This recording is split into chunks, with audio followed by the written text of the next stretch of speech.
अस्सलामु अलैकुम वरहमतुल्लाहि वबरकातुहू। रमज़ान के आखिरी अशरे में एक बहुत अजीम इबादत की जाती है जिसे एतकाफ़ कहा जाता है। लेकिन लोगों के ज़हन में कई सवालात होते हैं इसको लेके कि एतकाफ़ कितने दिन का होता है, क्या मगरिब के बाद बैठना चाहिए या फजर के बाद, एतकाफ़ में क्या करना चाहिए, किन चीज़ों से एतकाफ़ जो है वो टूट जाता है, या औरतें जो है वो एतकाफ़ घर में कर सकती हैं या सिर्फ मस्जिद में कर सकती हैं, अगर एतकाफ़ टूट जाए तो तब क्या करना चाहिए। ये सब चीज़ें और इसके साथ मज़ीद इंशाअल्लाह एतकाफ़ के मुताल्लिक मुकम्मल बात इस वीडियो में आज हम सीखेंगे और इसमें मुकम्मल कुरान और हदीस के मुताबिक हम जानेंगे कि एतकाफ़ असल में है क्या और ये तमाम इसके साथ जुड़े हुए मसाइल। तो सबसे पहले जानते हैं एतकाफ़ की असल यानी एतकाफ़ का मतलब क्या है, एतकाफ़ होता क्या है। एतकाफ़ कहते हैं अल्लाह की इबादत के लिए मस्जिद में ठहर जाना और दुनियावी मसरूफियात से अलग हो जाना। अल्लाह के लिए हम एक साइड पे हो जाते हैं चंद दिनों से, क्योंकि दुनिया में हम मामलात लेके चल ही रहे होते हैं आम रूटीन में। पूरे 11 माह का जो महीना होता है वो एक अलग रूटीन वाला होता है, हम उसमें सब कुछ लेके चल रहे हैं। लेकिन जैसे ही रमज़ान आता है हमारी रूटीन काफ़ी हद तक जो है वो बदल जाती है। तो अल्लाह ताला कुरान मजीद में फरमाते हैं सूरह बकरा की आयत नंबर 187 में, वला तुबाशिरूहुन्ना व अंतुम आकिफून फिल मसाजिद, और अपनी बीवियों से ताल्लुक ना रखो जब तक कि तुम मस्जिदों में एतकाफ में रहो। यानी एतकाफ दुनियावी चीज़ों से साइड पे हो जाने का नाम है। और इस आयत से हमें यह भी पता चलता है कि एतकाफ मस्जिद में होता है, क्योंकि अल्लाह ताला फरमा रहे हैं आकिफून फिल मसाजिद, सिर्फ और सिर्फ मस्जिद में ही एतकाफ हो सकता है। हजरत आयशा रजी अल्लाह अन्हा फरमाती हैं, सही बुखारी और मुस्लिम की ये रिवायत है, रसूलुल्लाह सल्लल्लाहु अलैहि वसल्लम रमज़ान के आखिरी अशरे में एतकाफ फरमाया करते थे, यहाँ तक कि आप सल्लल्लाहु अलैहि वसल्लम का विसाल हो गया। यानी रमज़ान के जो आखिरी अशरा है, आखिरी 10 दिन है, ये एतकाफ है। तो इस वजह से ये एतकाफ सुन्नत मौक़दा हुआ, यानी नबी करीम सल्लल्लाहु अलैहि वसल्लम ने हमेशा इस पर अमल किया है, तो हमारे लिए ये सुन्नत मौक़दा है। अब सवाल है कि एतकाफ है कितने दिन का। नबी करीम सल्लल्लाहु अलैहि वसल्लम ज्यादातर रमज़ान के आखिरी 10 दिन में ही एतकाफ फरमाते थे। सही बुखारी की रिवायत है, हज़रत आयशा रज़ी अल्लाह अन्हा फरमाती हैं कि नबी करीम सल्लल्लाहु अलैहि वसल्लम रमज़ान के आखिरी अशरे में एतकाफ करते थे और लैलतुल क़द्र को इन्हीं दिनों में तलाश करते थे। यानी 20 रमज़ान के बाद शुरू होता है और ईद का चांद नजर आने तक ये रहेगा 10 दिन का एतकाफ, यानी 10 दिन मस्जिद में एतकाफ करना है। अब सवाल यह है कि एतकाफ कब शुरू होता है। यहाँ उलमा में जो है वो दो राय हैं और अक्सर अहले इल्म जो है वो कहते हैं कि एतकाफ 20 रमज़ान की मगरिब जो है उससे शुरू हो जाता है। जैसे इस्लामी कैलेंडर जो है वो सूरज के गरूब होते स्टार्ट होता है, यानी जैसे सूरज जो है वो गरूब होगा यानी मगरिब के बाद का जो टाइम है ये नए दिन का आगाज है। अच्छा, बाकी अब इसमें जो है वो एक उलमा की तरफ ये राय पाई जाती है कि 20 रमज़ान के साथ मगरिब से शुरू हो जाता है, क्योंकि आखिरी अशरा जो है वो मगरिब के बाद शुरू होता है। और दूसरा जो कौल है हदीस की बुनियाद पर वो ये है, सही बुखारी और मुस्लिम की रिवायत है, सईदा आयशा रज़ी अल्लाह फरमाती हैं कि रसूलुल्लाह सल्लल्लाहु अलैहि वसल्लम जब एतकाफ का इरादा करते तो फजर की नमाज पढ़कर अपनी एतकाफ की जगह में दाखिल हो जाते। इस हदीस की वजह से बाज़ उलमा जो है वो कहते हैं कि फजर के बाद बाकायदा एतकाफ की जगह में बैठना। अब इसमें जो है वो ये ज्यादा बेहतर है कि 20 रमज़ान की मगरिब से मस्जिद में दाखिल हो जाए और फजर के बाद एतकाफ की जगह में बैठ जाए। यानी दोनों तरह के कॉल पे जो है वो आपस में कोई तजाद पैदा नहीं होगा।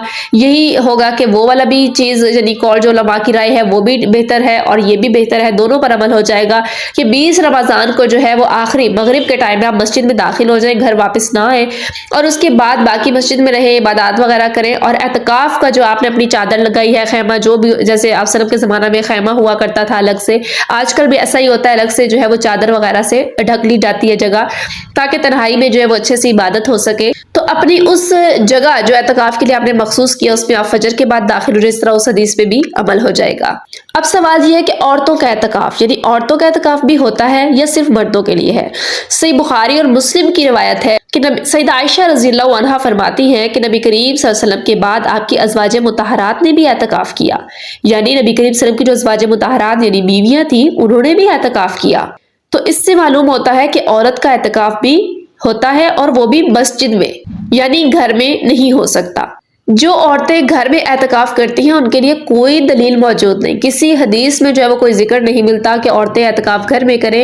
नबी करीम सल्लल्लाहु अलैहि वसल्लम के अज़वाज या सहाबियात से जो हमें रिवायात मिलती है वो यही है कि मस्जिद में, और कुरान में भी यही है कि आकिफूना फिल मसाजिद, मस्जिद में जो है वो एतकाफ करो। تو مساجد میں جو ہے وہ انتظام ہوتا ہے عورتوں کے لیے الگ سے، جو عورتوں کے لیے ایک سائڈ جگہ مقرر کی ہوتی ہے، بنائی ہوتی ہے، باپردہ سا نظام ہوتا ہے، وہاں اعتکاف کرنا یہ عبادت میں شامل ہے۔ گھروں میں جو ہے وہ اعتکاف نہیں ہوگا۔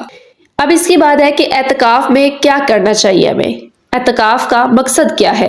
اعتکاف کا مقصد ہے اللہ سے تعلق کو مضبوط کرنا، تو اس لیے زیادہ سے زیادہ وقت ان چیزوں میں لگائیں، جیسا کہ قرآن کی تلاوت ہے، ذکر ہے، دعائیں کریں، نفل نماز ادا کریں، استغفار کثرت سے کریں، تسبیحات پڑھیں، لیلۃ القدر کی تلاش جو ہے وہ جاری رکھیں۔ طاق راتیں ہیں کیونکہ اس عشرہ میں یہ عشرہ انتہائی مبارک ہے، بڑی فضیلت والا ہے، لیلۃ القدر پائی جاتی ہے اس میں۔ لیلۃ القدر پر انشاءاللہ میں نیکسٹ ویڈیو بڑی ڈیٹیل سے جو ہے وہ اپلوڈ کروں گی، تاکہ اس میں لیلۃ القدر کے متعلق مکمل معلومات جو ہے وہ لوگوں کو مل سکے، کہ بہت ساری غلط فہمیاں لیلۃ القدر کے بارے میں بھی پائی جاتی ہیں۔ تو لیلۃ القدر جو ہے وہ آپ تلاش کریں اس میں، یہ اعتکاف کا مین مقصد ہے۔ اب ہمیں ہے کہ اعتکاف میں کیا کرنا جائز ہے، جیسے کچھ لوگ کہتے ہیں کہ یہ کام جائز ہے، یہ نہیں ہے، تو کیا کیا جائز ہے؟ نبی کریم صلی اللہ علیہ وسلم کے عمل سے ثابت ہے کھانا پینا، یعنی آپ اس میں کھا پی سکتے ہیں، جو ٹائم آپ کے پاس ہے وہی بیٹھ کر بھی، وضو غسل وغیرہ کرنا یہ بھی جائز ہے، ضرورت کے لیے مسجد سے اگر نکلنا پڑے تو نکل سکتے ہیں، بلا ضرورت یہ نہیں کہ گھومنے پھرنے آپ چلے جائیں، اگر ضرورت کے تحت مسجد سے نکلنا پڑے تو تھوڑی دیر کے لیے آپ جا سکتے ہیں۔ اور اس کے علاوہ مختصر گفتگو کی جا سکتی ہے، یہ نہیں کہ آپ لمبی چوڑی گپ شپ لگانا شروع کر دیں کہ ٹھیک ہے ویسے ہی اعتکاف میں بیٹھے ہیں، فری ہیں، اب گپ شپ شروع کر دیں، تو ایسا نہیں کرنا چاہیے۔ حضرت صفیہ رضی اللہ عنہا جو وسلم کی زوجہ یعنی بیوی تھی، نبی کریم صلی اللہ علیہ وسلم سے اعتکاف میں ملنے مسجد بھی آئی تھی، صحیح بخاری اور مسلم کی روایت ہے۔ تو اس طرح جو ہے وہ کوئی اگر ملاقات کے لیے آ جائے، کسی سے بات چیت ہو جائے، تو مختصر طور پہ ملاقات یا بات چیت کی جا سکتی ہے، اس سے اعتکاف پر انشاءاللہ کوئی اثر نہیں آئے گا۔ اب ہے کہ کن چیزوں سے اعتکاف ٹوٹ جاتا ہے، یعنی اعتکاف جو ہے وہ کن چیزوں سے ٹوٹ جائے گا؟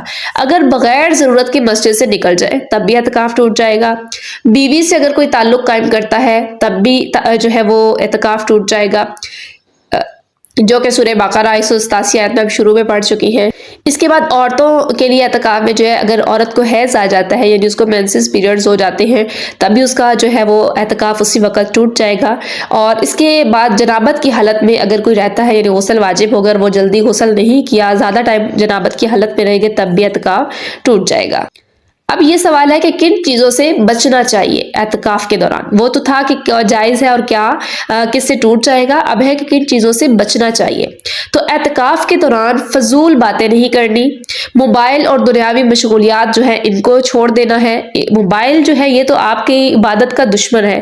ہاں اگر موبائل میں آپ کوئی اچھا استعمال ہے، کوئی آپ کی کلاس چل رہی ہے، کوئی آپ قرآن کلاس لے رہے ہیں، کوئی ایسی چیز ہے، بس اتنا سا ٹائم آپ لیں، اور وہ کلاس وغیرہ جو آپ کی ہے اس سے علاوہ کوئی اور رابطے اور چیٹ میسیجز یہ سب چیزیں اسکرولنگ اس کو چھوڑ دیجیے۔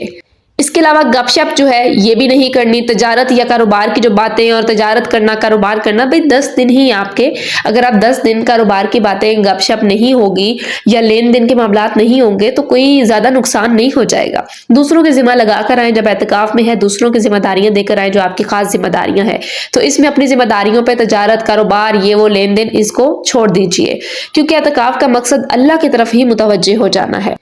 نبی کریم صلی اللہ علیہ وسلم کا آخری جو عشرہ ہے وہ کیسا تھا؟ سیدہ عائشہ رضی اللہ عنہا فرماتی ہیں، صحیح بخاری اور مسلم کی روایت ہے کہ جب رمضان کا آخری عشرہ آتا تو رسول اللہ صلی اللہ علیہ وسلم عبادت میں بہت زیادہ محنت کرتے، راتوں کو جاگتے اور اپنے گھر والوں کو بھی جگاتے تھے۔ تو اس لیے جان لیں کہ اعتکاف جو ہے بڑی فضیلت کا باعث ہے، کیونکہ طاق راتیں اس میں آ رہی ہیں۔ اعتکاف بہت عظیم عبادت ہے، کیونکہ اس میں انسان چند دن کے لیے دنیا سے الگ ہو کر صرف اللہ کی عبادت کے لیے مسجد میں بیٹھ جاتا ہے۔ تو اعتکاف کے متعلق جو ہے وہ جو مین سوالات وغیرہ تھے، اس طرح اس کا میں نے جواب دے دیا اور اس میں مکمل بتا دیا۔ مزید اس کے علاوہ کوئی سوال ہو تو آپ کمنٹ باکس میں پوچھیں، انشاءاللہ آپ کو مکمل جواب دیا جائے گا۔ تو اگر اللہ آپ کو اعتکاف کی توفیق دے دیں تو یہ بہت بڑی سعادت ہے۔ چند دن اللہ کے گھر میں گزارنا انسان کی پوری زندگی بدل سکتا ہے۔ تو اللہ ہمیں اخلاص کے ساتھ عبادت کرنے کی توفیق عطا فرمائے، آمین۔